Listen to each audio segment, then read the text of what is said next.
Hello friends, അങ്കലെ latest review.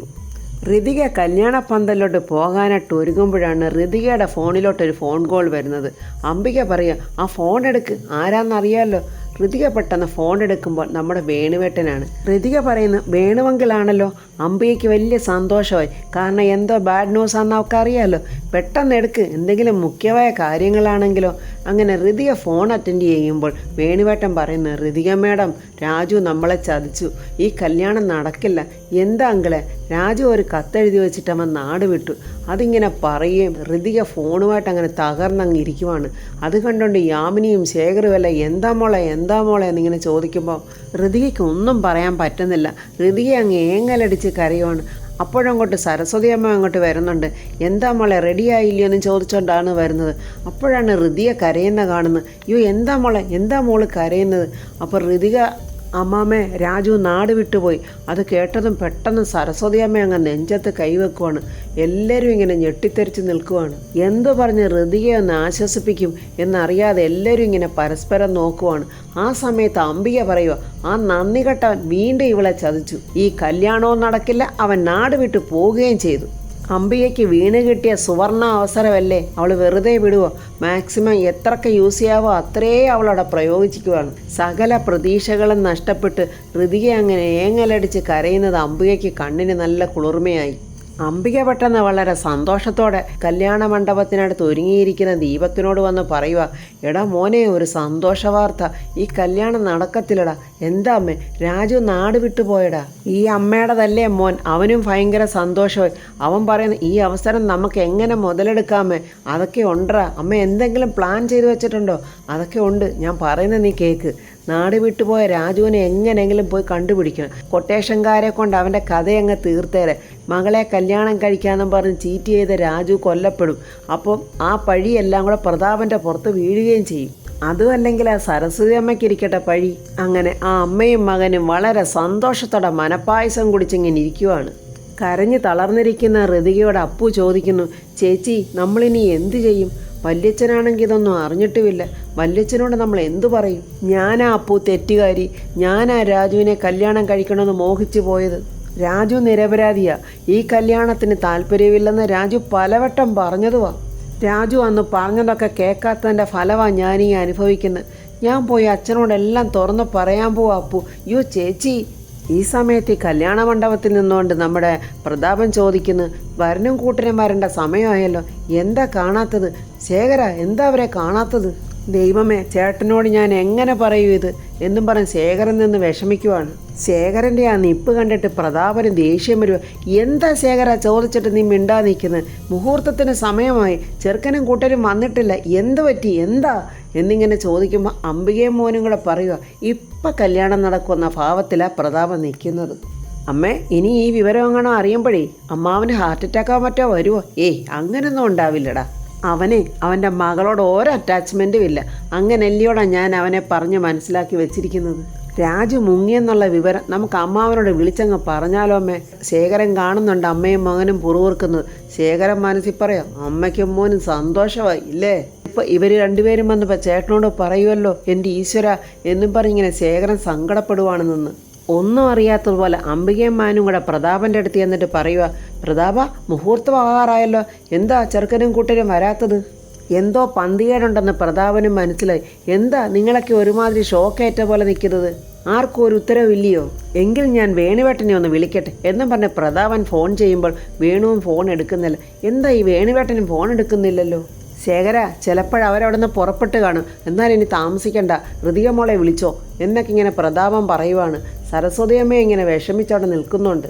വേതാളം മോൻ അമ്മയോട് പറയുക, അമ്മേ പറയമ്മേ, എടാ പറയാവിടെ അടങ്ങി നിൽക്കടാ, അമ്മേ പറയമ്മേ, എടാ പറയാമെന്നല്ലയോ പറഞ്ഞത്.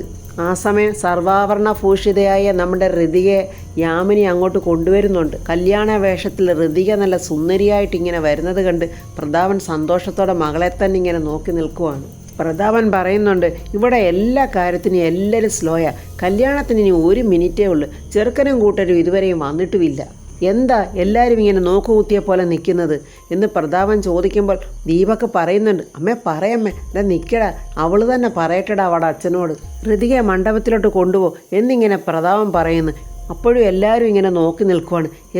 എന്തെങ്കിലും പ്രശ്നമുണ്ടോ എന്ന് ചോദിക്കുമ്പോൾ ഋതിക, അച്ഛാ എന്താ മോളെ?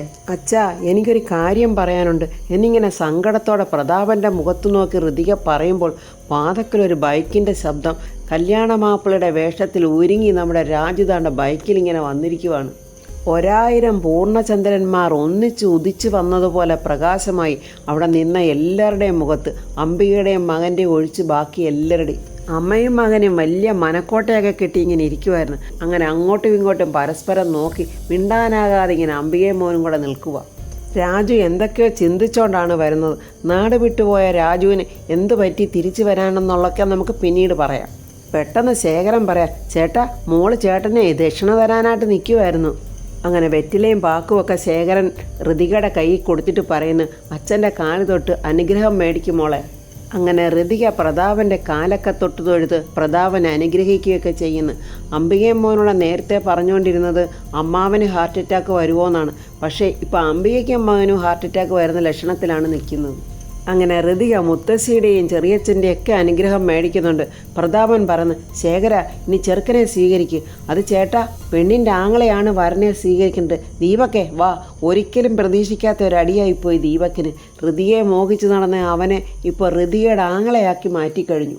ദീപക്കുടനെ പറയാ, എനിക്ക് വരാനൊന്നും പറ്റത്തില്ല. അതെന്താ ദീപക്കെ, നീ വന്നേ പറ്റൂ. ഇല്ല എനിക്ക് പറ്റില്ല എന്ന് പറയുമ്പോൾ പ്രതാപൻ പറഞ്ഞു, ദീപക്കെ വാ. സങ്കടത്തോടെ ദീപക് അംബികയെ നോക്കുന്നു. അംബികയ്ക്കും വേറെ മാർഗമില്ലല്ലോ. അംബികയും പറഞ്ഞു, ചെല്ലുമോനെ. അങ്ങനെ പ്രതാപനും ശേഖരനും ദീപക്കും ഫോട്ടോഗ്രാഫറും എല്ലാവരുടെ പോകുന്നുണ്ട് രാജുവിനെ സ്വീകരിക്കാനായിട്ട്.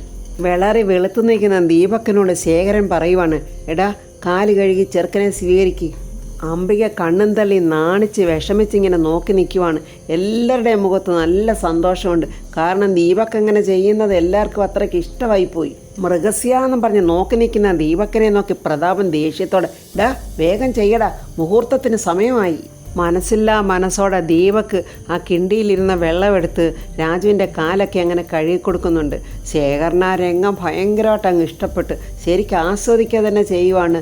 ശേഖരനും യാമിനിയും അപ്പുവും സരസ്വതിയമ്മയൊക്കെ രാജുവിനെ കാല് കഴുകി സ്വീകരിക്കുന്ന രംഗമൊക്കെ കണ്ട് ഋതികയ്ക്ക് അങ്ങ് വളരെ സന്തോഷമാകുന്നുണ്ട്. പ്രതാപൻ രാജുവിനോട് ചോദിക്കുന്നു, രാജു എന്താ അവിടുന്ന് ആരെയും കണ്ടിട്ടില്ലല്ലോ, വീട്ടിൽ നിന്ന് എന്താ ആരും വരാഞ്ഞത്? അത് സാറേ ഒരു ചെറിയ പ്രശ്നമുണ്ട്, കല്യാണം കഴിഞ്ഞിട്ട് ഞാൻ അതൊക്കെ പറയാം.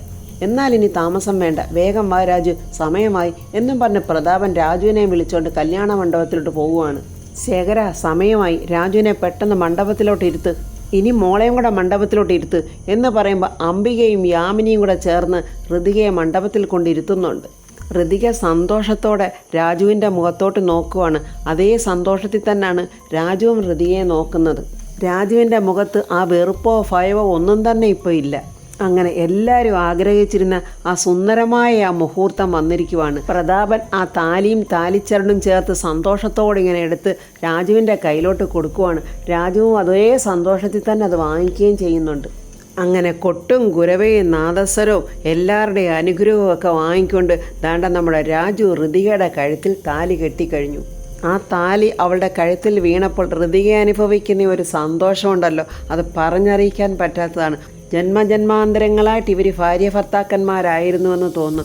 അവരുടെ രണ്ടുപേരുടെയും മുഖത്ത് ആ സന്തോഷം കാണാനുണ്ട്. സരസ്വതിയമ്മ സന്തോഷം കൊണ്ട് ദൈവത്തിനെ പ്രാർത്ഥിക്കുന്നു, ദൈവത്തിന് നന്ദി പറയുകയൊക്കെ ചെയ്യുന്നുണ്ട്. എല്ലാവരുടെയും മുഖത്ത് നല്ല സന്തോഷം. ദീപക്കും അംബികയും മാത്രം ഇങ്ങനെ കലി പിടിച്ച് നിൽക്കുന്നുണ്ട്. അവരുടെ സകല പ്രതീക്ഷകൾ ഇന്നോടെ തകർന്ന് മണ്ണടിഞ്ഞു പോവുകയാണ്. ഋതികയുടെ സ്വത്തുക്കൾ കൈക്കലാക്കാൻ വേണ്ടിയായിരുന്നല്ലോ അംബികയും മകനും ഇത്രയും നാൾ അവിടെ നടത്തിയ നാടകങ്ങളൊക്കെ. എല്ലാം കണ്ട ഒരു നിമിഷം കൊണ്ട് തകർന്നടിഞ്ഞു പോവുകയാണ്. അങ്ങനെ മംഗളകരമായ മംഗള ശുഭമുഹൂർത്തത്തിൽ തന്നെ അവരുടെ വിവാഹവും നടന്നു. താലി ചാർത്തലും അങ്ങോട്ടും ഇങ്ങോട്ടും പരസ്പരം പൂമാല ചാർത്തലും അവസാനം ആ പൂജാരി ആ കുങ്കുമം അങ്ങോട്ട് കൊടുക്കുന്നുണ്ട്. ആ കുങ്കുമം വാങ്ങി രാജു ഋതികയുടെ നെറ്റിയിൽ ആ നെറ്റിച്ചുട്ടിയൊക്കെ അങ്ങോട്ട് മാറ്റി ആ സീമന്ത രേഖയിൽ അങ്ങോട്ട് സിന്ദൂരം തൊട്ടുകൊടുക്കുവാണ്. അവരുടെ ഹൃദയങ്ങൾ ഒന്നാകുന്ന നിമിഷം രണ്ടുപേരും പരസ്പരം കണ്ണിക്കണ്ണി നോക്കി പരിസരം തന്നെ മറന്നിങ്ങനെ നോക്കി നിൽക്കുവാണ്. അടുത്തതായിട്ട് പ്രതാപൻ വന്ന് കന്യാദാനം നടത്തുവാണ്. ഋതികയുടെ കൈ പിടിച്ച് രാജുവിൻ്റെ കയ്യിൽ വെച്ച് കൊടുക്കുന്നുണ്ട്. ഒരച്ഛൻ്റെ ഹൃദയം എത്രത്തോളം പ്രതീക്ഷകളും സങ്കല്പങ്ങളും എല്ലാം ഉണ്ടായിരിക്കും. തൻ്റെ മകളുടെ ശോഭനമായ ഭാവിയെ ഓർത്തും പ്രാർത്ഥിച്ചുകൊണ്ടും അങ്ങനെ പ്രതാപനും ആ ചടങ്ങ് ഭംഗിയായിട്ട് നടത്തി. ഇനി വലം വെച്ച് വന്നോളൂ എന്ന് പൂജാരി പറയുമ്പോൾ രാജു ഋതികയുടെ കൈയും പിടിച്ച് അങ്ങനെ മണ്ഡപത്തിന് വലം വെക്കുവാണ്. അത്രയും നേരം ഈ കാഴ്ചകളൊക്കെ കണ്ടു നിന്ന അംബികയ്ക്കറിയാൻ പ്രയാസം. അംബിക പെട്ടെന്ന് അവിടെ ഒന്ന് ഓടിപ്പോയി ഫോണെടുത്ത് രമ്യയെ വിളിക്കുവാണ്. കരഞ്ഞ് തളർന്നിരുന്ന രമ്യ ഫോൺ എടുക്കുമ്പോൾ അംബിക പറയുക, നിന്നോട് പല ആവർത്തി ഞാൻ പറഞ്ഞിട്ടുള്ളത് ആ രാജു ചതിക്കുമെന്ന്. എന്താ മേഡം? അടി അവൻ നിന്നെ ചതിച്ചു. മേഡം എന്തോ ഈ പറയുന്നേ? രാജുവിൻ്റെയും ഋതികയുടെയും കല്യാണം കഴിഞ്ഞെന്ന്. എന്താ ഞാൻ പറയുന്നത് നിനക്ക് മനസ്സിലാകുന്നില്ലയോടി? എടി രാജു ഋതികയുടെ കഴുത്തിൽ താലി കെട്ടിയെന്ന്. രമ്യയ്ക്കാണെ ഭൂമി തലകീഴാ മറിയുന്ന പോലെ തോന്നുവാണ്. 1000 സ്വപ്നവും അതിനനുസരിച്ചുള്ള വക്രബുദ്ധിയും കൊണ്ട് നടന്ന രമ്യയ്ക്ക് ഇതിപ്പോൾ ഒരടിയുണ്ടോ? കയ്യിലിരുന്ന ഫോൺ അങ്ങ് താഴെ വീണിട്ട് അവൾ അവിടെ ഇങ്ങനെ അസ്തമിച്ച് നിൽക്കുവാണ്. ഇതൊന്നും അറിയാതെ രാജുവിൻ്റെ വീട്ടിൽ വേണുവേട്ടനാണെങ്കിൽ ഇങ്ങനെ തലയ്ക്ക് കയ്യും കൊടുത്തിരിക്കുക. ഒരു കല്യാണത്തിനുള്ള ജനം തന്നെ അവിടെ ഉണ്ട്. നമ്മുടെ കൊച്ചമ്മയുടെ നേതൃത്വത്തിൽ എല്ലാവരും അവിടെ ഇരിപ്പുണ്ട്. രാധമ്മയാണെങ്കിൽ ഇങ്ങനെ ഇടയ്ക്കിടയ്ക്ക് ഇങ്ങനെ വേണുവേട്ടനെ നോക്കി ഇങ്ങനെ ദേഷിച്ചിരിക്കുന്നുണ്ട്. എല്ലാത്തിനും കൂട്ടുനിന്ന കൊച്ചമ്മണി പറയുക, എന്തായാലും രാജു കാണിച്ച അങ്ങേയറ്റത്തെ കൊള്ളരുതായ്മ തന്നെ. ഒരു പെണ്ണിനെ കെട്ടാൻ പറ്റത്തില്ലെങ്കിൽ തുറന്നു പറയണം, അതാണ് ആണത്വം. ജയനാണെങ്കിൽ രമ്യയുടെ കയ്യിൽ നിന്ന് കുറേ സ്വത്തുക്കളൊക്കെ അടിച്ചു മാറ്റാമല്ലോ എന്നുള്ള പ്രതീക്ഷയിലിരിക്കുമായിരുന്നു. ജയൻ പറയുക, അവനിപ്പോൾ ഒരു വീട്ടുകാരെ ആണോ ചതിച്ചത്? 2 വീട്ടുകാരെ അല്ലയോ ചതിച്ചത്? 2 പെൺപിള്ളേരുടെ കണ്ണുനീരാ ഈ കുടുംബത്തിൽ മേലെ വീണിരിക്കുന്നത്. ഓരോരുത്തരും അവരവരുടെ കണക്ക് മനസ്സിൽ തോന്നുന്നതൊക്കെ വിളിച്ച് പറയാൻ തുടങ്ങി.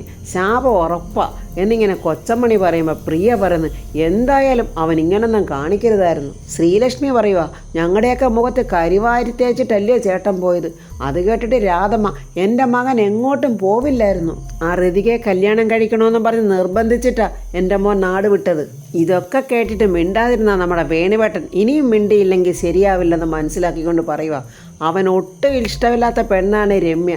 ആ രമ്യയെ അവൻ കെട്ടിയില്ലെങ്കിൽ അവൻ്റെ അമ്മ ഈ രാധമ്മയുണ്ടല്ലോ കെട്ടിത്തൂങ്ങിച്ചാകുമെന്നും പറഞ്ഞ് അവനെ ഭീഷണിപ്പെടുത്തി. അങ്ങനെ യാതൊരു ഗത്യന്തരവും ഇല്ലാതെ വന്നപ്പോഴാണ് എൻ്റെ മോൻ നാട് വിട്ടത്. അത് കേട്ടിട്ട് രാധമ്മ പറയാം, ദേണ്ട പഴി എൻ്റെ പുറത്ത് വെച്ചാലുണ്ടല്ലോ. എടി ഞാൻ മനഃപൂർവ്വം നിന്നെ പഴിയാരുമല്ലല്ലോ, അതല്ലേ സത്യം. അപ്പോഴങ്ങോട്ടൊരു കൊടുങ്കാറ്റ് പോലെ രുക്മിണിയും രമ്യയും കൂടെ വരുന്നുണ്ട്. ഇത് കണ്ടോണ്ട് നമ്മുടെ ആ കൊച്ചമ്മണി പറയുന്നത്, ദാണ്ട വരുന്നുണ്ട് 2 അടിയേറ്റ മൂർഖം പാമ്പുകൾ. ഇന്ന് വല്ലതുമൊക്കെ ഇവിടെ നടക്കും. രാജുവും ഋതിയും കൂടെ വിവാഹം നടന്ന കാര്യം ഒന്നും ഇവരറിഞ്ഞിട്ടില്ല. അപ്പോൾ ഫ്രണ്ട്സ്, രുക്മിണിയും രമ്യയും വന്നിട്ട് രാജുവും ഋതിയും കൂടെ വിവാഹം നടന്നെന്ന് പറഞ്ഞു കഴിയുമ്പോൾ അവിടെ ഉണ്ടാകുന്ന പൊട്ടിത്തെറികളും ചീറ്റലും എന്തൊക്കെയാണെന്നുള്ള റിവ്യൂമായി നമുക്ക് നാളെ കാണാം. എൻ്റെ ഈ റിവ്യൂ ഇഷ്ടപ്പെട്ടാൽ ലൈക്കും കമൻസും, സബ്സ്ക്രൈബ് ചെയ്യാത്തവർ സബ്സ്ക്രൈബ് ചെയ്യണേ.